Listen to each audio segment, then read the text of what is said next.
கிறிஸ்துவுக்குள் மிகவும் பிரியமான தேவ பிள்ளைகளே, ஆண்டவராகிய இயேசுவின் நாமத்தினாலே உங்களை வாழ்த்துகிறேன். இந்த நாளிலும் உங்கள் மத்தியிலே வார்த்தையை பேசும்படியாக, ஆண்டவருடைய வார்த்தையை கொடுக்கும்படியாக வந்திருக்கிறேன்.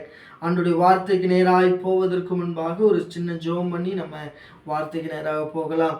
அன்பின் பரலோக பிதாவே, அப்பா, இந்த நாளிலும் உடைய வார்த்தையை பேசும்படியாக அடியனுக்கு தந்த நல்ல கிருபைக்காக உமக்கு நன்றி ஆண்டவரே. நீங்க இந்த வார்த்தையின் மூலமாய் பேசுங்க ஆண்டவரே. உங்களுடைய பிள்ளைகளுடைய வாழ்க்கையில ஆண்டவரே நீங்க பேசுங்க. அவர்கள் கட்டப்படட்டும் அப்பா, அவர்களுக்கு ஒரு விடுதலை உண்டாகட்டும். நீங்க இந்த வார்த்தையின் மூலமாய் பேசுவீராக. உங்க வார்த்தை வெளிப்படட்டும். உங்க கரத்துல ஒப்பு கொடுக்கிறேன் எங்கள் ஜீவனுள்ள நல்ல பிதாவே. ஆமென், ஆமென். என பிரியமான தேவ பிள்ளைகளை, வேதத்துல நம்ம பார்க்கிறோம்.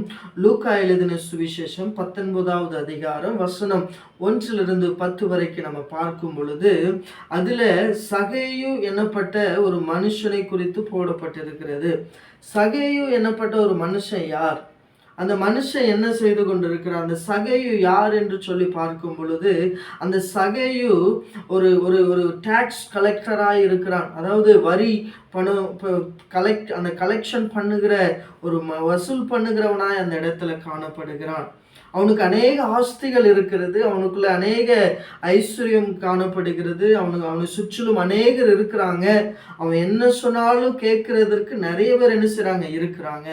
ஆனா அந்த மனுஷனுக்குள்ள ஒரு சமாதானம் இல்லை. அந்த மனுஷனுக்குள்ள ஒரு சந்தோஷம் இல்லை. அவனுக்குள்ள ஒரு நிம்மதி இல்லை. அப்படிதான் நம்ம பார்க்க முடிகிறது. எப்படின்னா, அவனுக்குள்ள ஒரு வாஞ்சை எப்படின்னா, இயேசு எப்படிப்பட்டவரோ என்று சொல்லி அவரை பார்க்கும்படியாக அவன் ஆசைப்படுகிறான். ஏன்னா அந்த இயேசுவை குறித்து ஒருவேளை அவன் கேள்விப்பட்டிருப்பான். ஒருவேளை அவங்க வீட்டில் வேலை பார்க்குறவங்க சொல்லியிருக்கலாம்.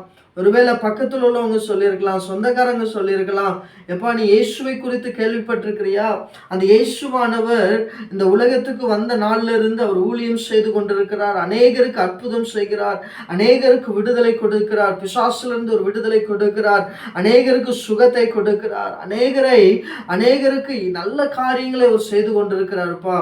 நீ இயேசுவை தேடு. ஆண்டவர், அவர் உனக்கு ஒரு சமாதானத்தை தர முடியும்.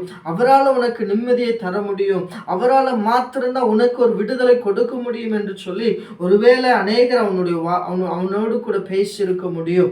அப்போ பேசினதுனால அந்த சகேயுவுக்கு he want to see Jesus Christ, அவனுக்கு இயேசுவை பார்க்கணுங்கிற ஒரு வாஞ்சை வந்து விட்டது. அவர் எப்படிப்பட்டவர், அவரை நாம் பார்க்கணுங்கிற ஒரு வாஞ்சை அவனுக்குள்ள வந்ததுனால இயேசுவானவர் அதில் போடப்பட்டிருக்கிறது.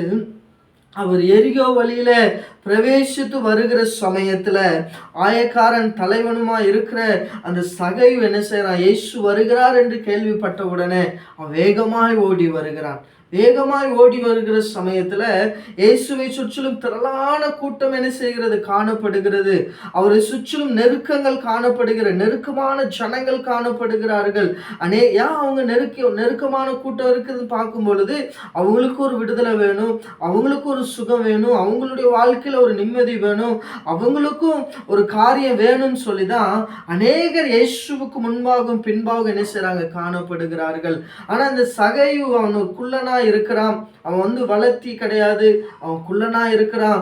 ஆனா அவனுக்குள்ள ஒரு வாஞ்ச, இந்த இயேசுவை நான் பார்த்து விட வேண்டும், அந்த இயேசுவோடு கூட நான் பேசி விட வேண்டும். எனக்கு பிரியமான தேவ பிள்ளைகளை, ஒருவேளை அவன் நினைச்சிருந்தா இயேசுவை வீட்டுக்கு அவர் இங்க கூட்டிட்டு வாங்க, என் வீட்டுக்கு வர சொல்லுங்க அப்படின்னு சொல்லி அவன் நினைச்சிருந்திருக்கலாம். ஆனா அவன் அந்த இடத்துல இல்ல அவர் வரக்கூடாது, நான் போய் இயேசுவை நான் பார்க்க வேண்டும் என்று சொல்லி அவன் வாஞ்சித்தான், அவன் ஆசைப்பட்டான் அந்த இயேசுவை பார்க்கும்படியாக. அப்போ என்ன நடக்குதுன்னு பாருங்க. அந்த கூட்டத்தை பார்த்து அவன் பயப்படல. அந்த கூட்டத்தை பார்த்து அவன் திகைச்சு போகல. அவன் முன்னாடி வேகமாய் ஓடுகிறான். ஓடி அந்த காட்டுத்தி மரத்தின் மேல ஏறி உட்கார்ந்து இருக்கிறாங்க. உட்கார்ந்து இயேசுவானவர் தூரத்துல வருகிறதை பார்த்து கொண்டிருக்கிறான். இயேசுவானவர் தூரத்துல வருகிறதை பார்த்த உடனே அந்த இயேசுவை நான் பார்த்து விட்டேன், அவரை நான் பார்த்துட்டேன்னு சொல்லி அவன் சந்தோஷப்பட்டு கொண்டிருக்கிறான். அவன் நினைச்சு பார்க்கல, இயேசுவானவர் என் வீட்டுல தங்க தாங்குவாரு, அவர் என் கூட பேசுவாரு, அவர் எனக்காக யாவையும் செய்வார் என்று சொல்லி அவன் நினைச்சு பார்க்கலங்க. அந்த இடத்துல அவன் விசுவாசித்தான். அவன் தேவன் எனக்கு என் வாழ்க்கையில வந்தா போதும், அவரை நான் தூரத்துல இருந்து பார்த்தா போதும்னு சொல்லி அவனுக்குள்ள ஒரு வாஞ்சை வந்ததுனால அந்த இடத்துல அவன் பார்த்து கொண்டிருக்கிறான். எனக்கு பிரியமான தேவ பிள்ளைகளை, அந்த வாஞ்சை தான் அவன் என்ன செய்தது? மூவ் பண்ண வைத்தது. அந்த வாஞ்சை தான் இயேசுவை பார்க்கும்படியாக அவனை உந்தி தள்ளினது.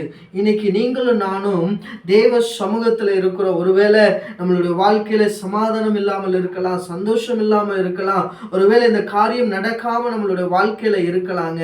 ஆனா நீங்களும் நானும் இயேசுவை தேடும் பொழுது அவர் நிச்சயமாய் நம்மளுடைய வாழ்க்கையில அவர் பதில் தருகிற ஒரு தேவனாய் இருக்கிறார். அதான் வேதத்துல போடப்பட்டு இருக்கிறது, முதலாவது தேவனுடைய ராஜ்யத்தையும் அவருடைய நீதியும் தேடுங்கள், அப்பொழுது இவைகள் எல்லாம் உங்களுக்கு கூட கொடுக்கப்படும் என்று சொல்லி.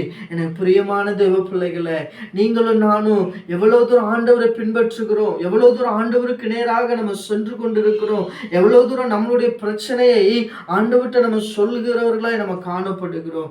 எனக்கு பிரியமான தேவ பிள்ளைகளை, அப்போதான் சகையு ஆண்டவரை பார்த்தா போதும் நம்ம நினைச்சுக்கிட்டு இருக்கிறான். அப்போதான் ஆண்டவரை இயேசு கிறிஸ்து அந்த இடத்துக்கு வந்த உடனே அவர் அண்ணாந்து பார்க்கிறார். சகையுவே, நீ சீக்கிரமா இறங்கி வா, இன்றைக்கு நான் உன் வீட்டுல தங்கணும்னு சொல்லி ஆண்டவரை இயேசு கிறிஸ்து சொல்றாருங்க. சொன்ன உடனே அவனுக்கு எல்லையில்லாத ஆனந்தம், சந்தோஷம். சரி, ஆண்டவர் என் வீட்டுக்கு வராரா, இயேசுவானவர் என் வீட்டுக்கு வந்து தங்க வராரான்னு சொல்லி அவன் சந்தோஷம் அடைகிறான். ஆனா பக்கத்துல உள்ள ஜனங்கள் எல்லாரும் முறுமுறுக்கிறாங்க. நான் எவ்வளவு நாள் காண்டூர் பின்னாடி தான் போறேன், இயேசுவோடு கூட தான் நான் இருக்கிறேன், அவரோடு கூட தான் சாப்பிட்டேன், அவர்கிட்ட தான் பேசினேன், அவரு கூட தான் இருந்தேன், ஆனா என் வீட்டுக்கு வரலையே, இவர் ஒரு பாவியான வீட்டுக்கு போறாருன்னு சொல்லி அநேகர் முறுமுறுத்து கொண்டு இருக்கிறாங்க. ஆனா அந்த இடத்துல சகைவனுடைய வாழ்க்கை மாற்றப்பட்டது, அவனுடைய வாழ்க்கை மாறினது. இயேசுவானவர் அவனுடைய உள்ளத்துக்கு வந்தார், அவனுடைய இல்லத்துக்கு வந்தார். அப்பதான் சகைவு சொல்றான், ஆண்டவரே, நான் அநியாயமா வாங்கியிருந்தேன், நான் திரும்ப கொடுத்துருந்தேன்ப்பா. ஏன்னா அநியாயமா யார்ட்டையும் வாங்கியிருந்தேன், நான் நாளத்தனையே நான் திரும்ப கொடுத்துருந்தேன்.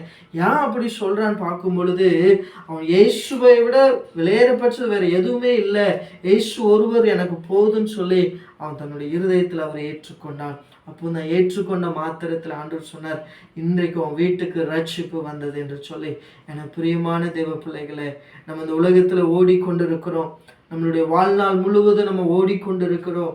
நம்மளுடைய வாழ்க்கையில நம்ம இயேசுவை தேடிக்கொண்டிருக்கிறோமா? ஒவ்வொரு நாளும் அவருடைய சமூகத்துல நம்ம காத்திருக்கிறோமா?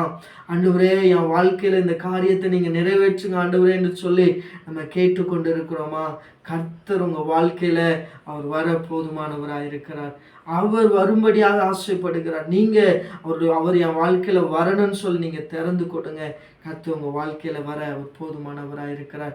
அந்த சகையினுடைய வாழ்க்கை மாறினது போல உங்க வாழ்க்கை மாறும், உங்க பிள்ளைகளுடைய வாழ்க்கை மாறும், உங்களுடைய கணவனார் வாழ்க்கை மாறும், உங்க மனைவியினுடைய வாழ்க்கை மாறும், உங்க சொந்த பந்தங்களுடைய வாழ்க்கை மாறுங்க. நீங்க ஆண்டவரை உங்க உள்ளத்துல ஏற்றுக்கொள்ளும் பொழுது, அவரை உங்க உங்க உங்க இருதயத்துல ஏற்றுக்கொள்ளும் பொழுது, உங்களுக்கு முன்பாக இருக்கிற எல்லா காரியமும், எல்லா விதமான சூழ்நிலைகளும், கஷ்டங்களும் உங்களை விட்டு மாறிவிடும். கர்த்தர் உங்களை ஆசீர்வதிப்பாராக. ஒரு சகைவு போல இயேசுவை பார்க்கும்படியான ஒரு வாஞ்சை அவனுடைய இருதயத்துல இருந்துச்சுங்க. அந்த வாஞ்சை உங்க இருதயத்துல இருக்க வேண்டும், என் இருதயத்துல இருக்க வேண்டும். ஒவ்வொரு நாளும் இயேசுவை காணும்படியான ஒரு வாஞ்சை இருக்குமே ஆனால் கர்த்தர் உங்க உள்ளத்துல அவர் வருகிற ஒரு தகப்பனாய் இருக்கிறார். ஆமென். கர்த்தர் தாமே உங்களை ஆசீர்வதிப்பாராக. ஜெபிக்கலாம். அன்பின் பரலோக பிதாவே, அப்பா, அந்த வார்த்தையை கொடுக்கும்படியாய் எனக்கு தந்த நல்ல கிருபைக்காக உமக்கு நன்றி. ஆண்டவரே, எங்களுடைய இருதயத்துல ஒரு வாஞ்சை வேணும் ஐயா, உம்மை பார்க்கணும், உம்மோடு கூட பேசணுங்கிற ஒரு வாஞ்சை வேணும் ஆண்டவரே. அப்பா, இதை பார்க்கிற ஒவ்வொரு பிள்ளைகளுக்குள்ளேயும் ஒரு வாஞ்சையை கொடுங்க. அந்த சகைவுக்கு இருந்த அந்த வாஞ்சை, இயேசுவை பார்க்கணுங்கிற ஒரு வாஞ்சை, நான் தூரத்துல இருந்து பார்த்தாலே போதுங்கிற ஒரு வாஞ்சை அவனுக்குள்ளே காணப்பட்டதுனாலதான் ஆண்டவரே, அன்னைக்கு நீங்க அந்த சகைவனுடைய வீட்டுல போய் தங்குனீங்க ஆண்டவரே. சகைவனுடைய வீட்டுல தங்கின உடனே அவன் அர்ப்பணிக்கிறான், சகைவு தன்னைத்தானே ஒப்பு கொடுக்கிறான். தேவ சமூகத்துல ஒப்பு கொடுக்கும் பொழுது நீங்க சொன்னீங்க, இன்றைக்கு உன் வீட்டுக்கு ரட்சிப்பு வந்தது என்று சொல்லி. பிரியமான தேவ பிள்ளைகளை, இன்னைக்கு நீங்க ஆண்டுடைய சமூகத்துல உங்களை ஒப்பு கொடுங்க, சரண்டர் பண்ணுங்க. ஆண்டவரே, என்னை ஒப்பு கொடுக்கிறேன் ஐயா, ஆண்டவரே நீங்க எனக்கு கிருபை செய்யுங்கன்னு சொல்லுங்க. கர்த்தர் உங்களை பலப்படுத்துவார். ஆண்டவரே, நீங்க பெரிய காரியங்களை செய்யுங்க. உங்களுடைய பிள்ளைகளுடைய வாழ்க்கையில இருக்கிற எல்லா தடைகளை எடுத்து போடுங்க. ஆண்டவரே பெரிய காரியங்களை செய்தருளுங்க, அதிசயங்களை காண பண்ணுங்க. உங்க கரத்தில் ஒப்பு கொடுக்கிறேன் எங்கள் ஜீவனுள்ள நல்ல பிதாவே. ஆமென், ஆமென், ஆமென். கர்த்தர் தாமே உங்களை ஆசீர்வதிப்பாராக. ஆமென், ஆமென். God bless you.